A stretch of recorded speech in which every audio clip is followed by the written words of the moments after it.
Assalamualaikum warahmatullahi wabarakatuh. Alhamdulillahirrabbilalamin.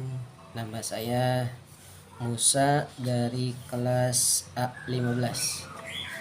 Di kesempatan kali ini saya akan sedikit menjabarkan atau membuat rangkuman sebagai kesimpulan dari tugas IP, Ilmu Pendidikan Agama Islam. Di kesempatan ini saya akan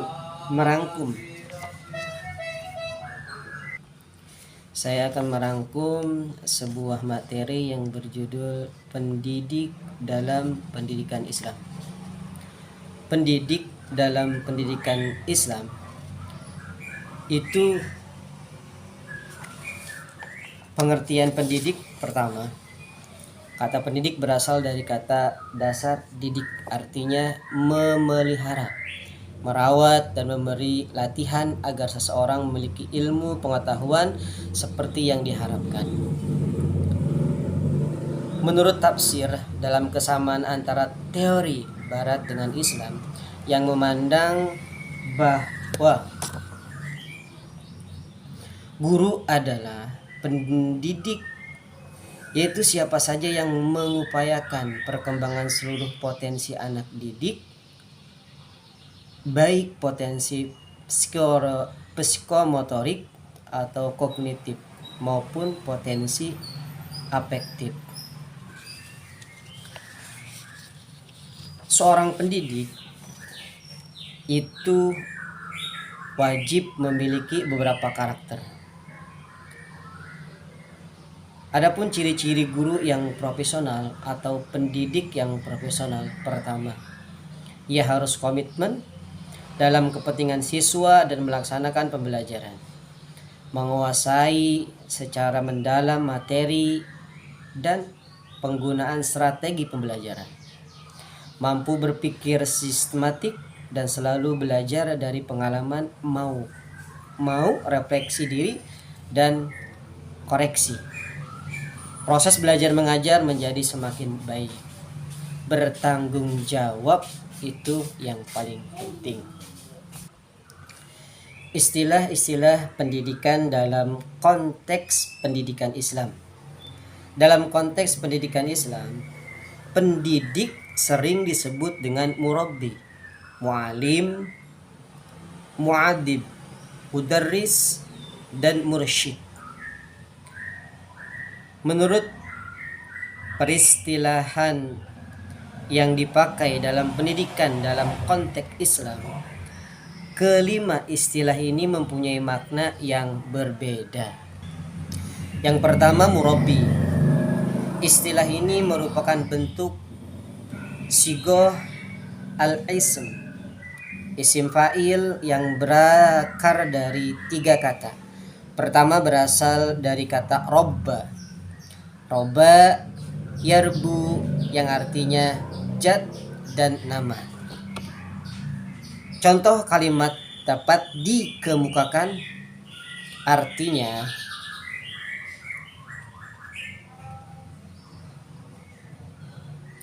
saya menumbuhkannya. Berasal dari kata robiya yarba yang mempunyai makna tumbuh. Dalam kata lain, murabbi itu adalah orang yang mendidik dan menyiapkan peserta didik agar mampu berkreasi serta mampu mengatur dan memelihara hasil kreasinya untuk tidak menimbulkan malapetaka bagi dirinya, masyarakat, dan alam sekitarnya. Yang kedua, istilah yang sering kita dengar yakni kata mu'alim.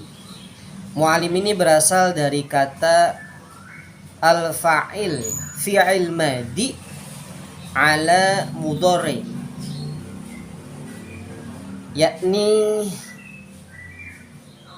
allama at-ta'alim, artinya telah mengajar, sedang mengajar, pengajaran. Kata mu'alim sebagai pendidik dalam hadis Rasulullah SAW, kata yang paling umum dikenal dan banyak dikemukakan. Mu'allim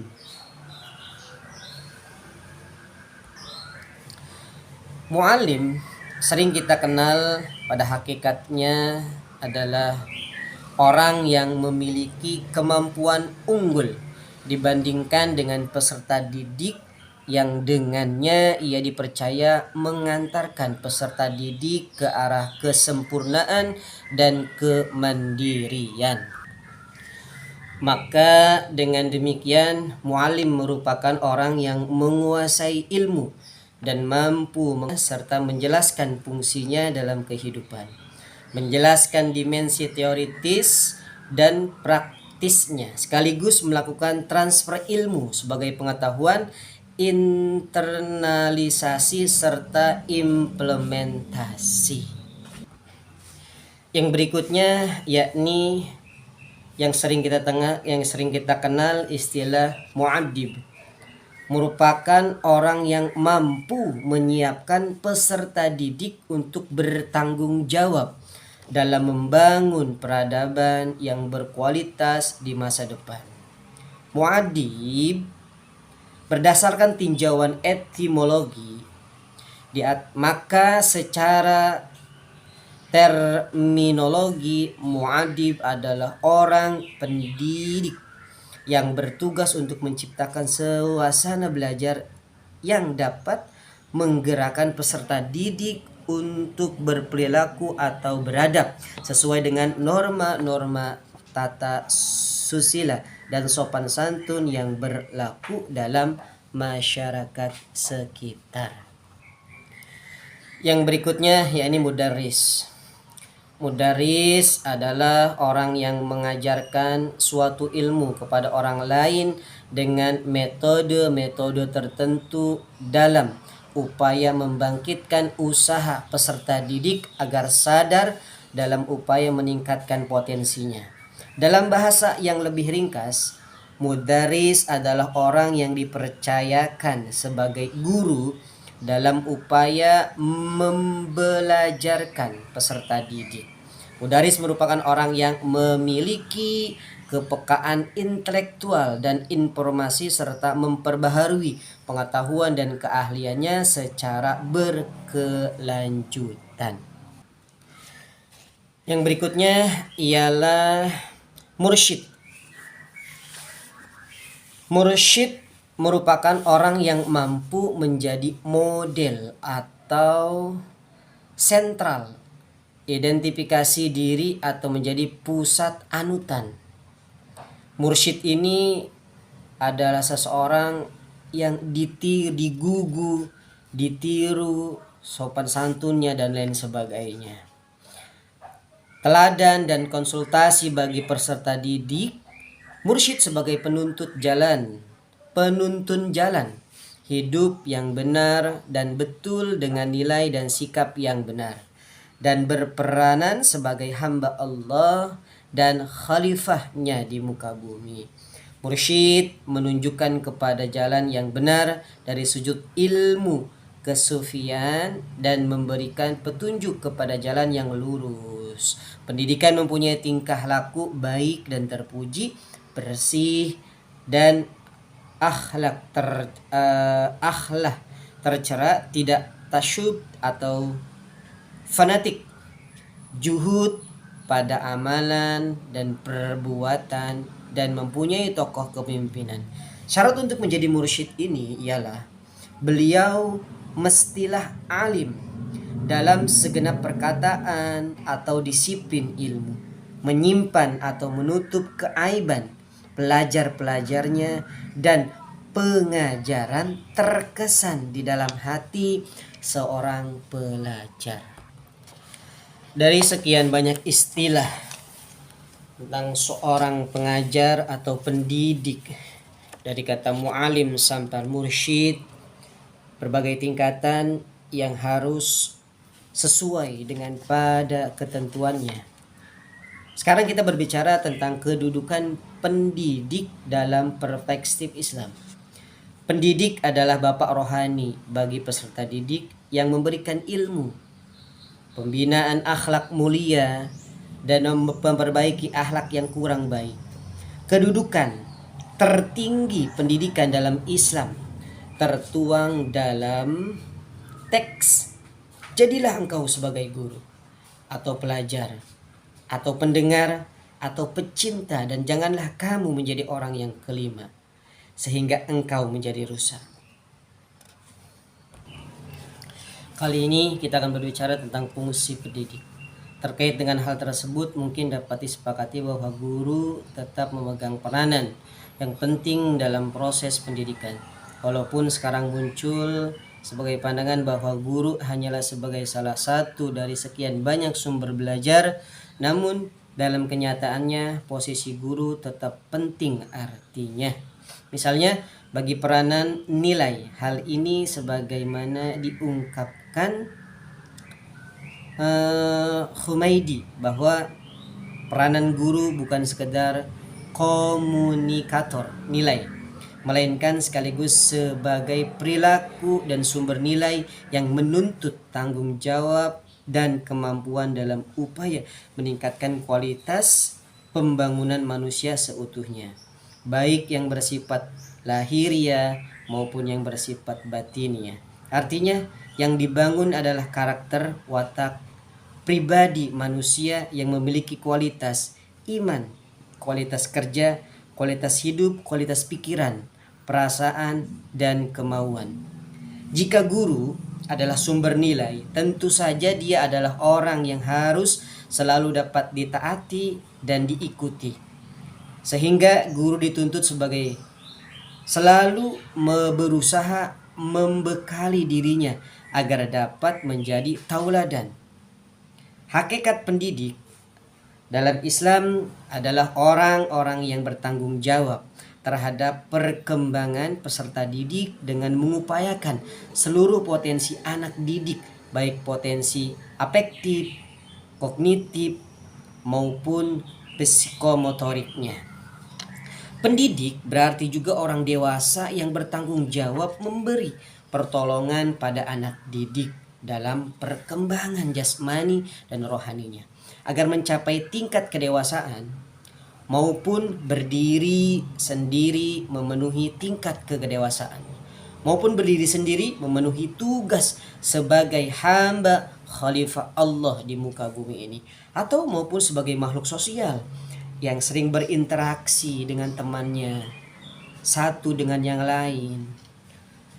Kemudian sebagai makhluk individu yang mandiri, yang bisa membedakan mana yang baik dan mana yang tidak baik baginya, mana yang menguntungkan baginya dan mana yang tidak. Jadi pengetahuan itu penting. Pengetahuan yang ditransfer oleh seorang pendidik itu sangat penting. Marimba dalam Syafruddin mengartikan pendidik sebagai orang yang memikul pertanggung jawaban sebagai pendidik, itu manusia dewasa yang karena hak dan kewajibannya bertanggung jawab terhadap pendidikan peserta didik. Pendidik juga diartikan sebagai orang yang bertanggung jawab dalam menginternasikan nilai dan berupa penciptaan individu yang memiliki pola pikir ilmiah dan pribadi yang sempurna. Dari berbagai pendapat di atas, maka dapat kita simpulkan bahwa pendidik merupakan orang yang bertanggung jawab untuk mengembangkan potensi awal manusia, fitrah manusia, sehingga tumbuh dan berkembang menjadi insan kamil yang dapat memainkan peranannya sebagai khalifah dan hamba Allah di muka bumi ini. Para ahli pendidik Islam dan ahli pendidik Barat mengartikan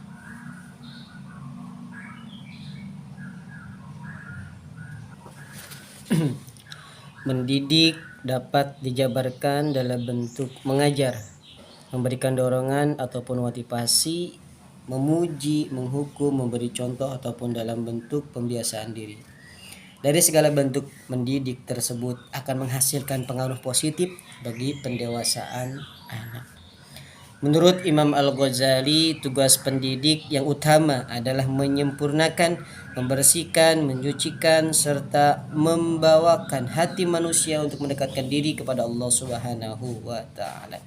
Karena itu, tujuan pendidik ialah yang utama adalah upaya untuk mendekatkan diri kepadanya. Dalam literatur barat, selain mengajar, seorang guru atau pendidik memiliki tugas lain, yaitu membuat persiapan mengajar, mengevaluasi hasil belajar, dan lain-lain yang bersangkutan dengan pencapaian tujuan belajar mengajar. Kenapa? Karena jika kita hanya sekedar mengajar, kita tidak akan tahu tolak ukur dan kita tidak akan tahu titik kejenuhan seorang peserta didik tersebut. Maka dari itu, mari kita sama-sama tingkatkan metode pendidikan kita agar lebih baik ke depannya. Cukup sekian dari saya. Wassalamualaikum warahmatullahi wabarakatuh.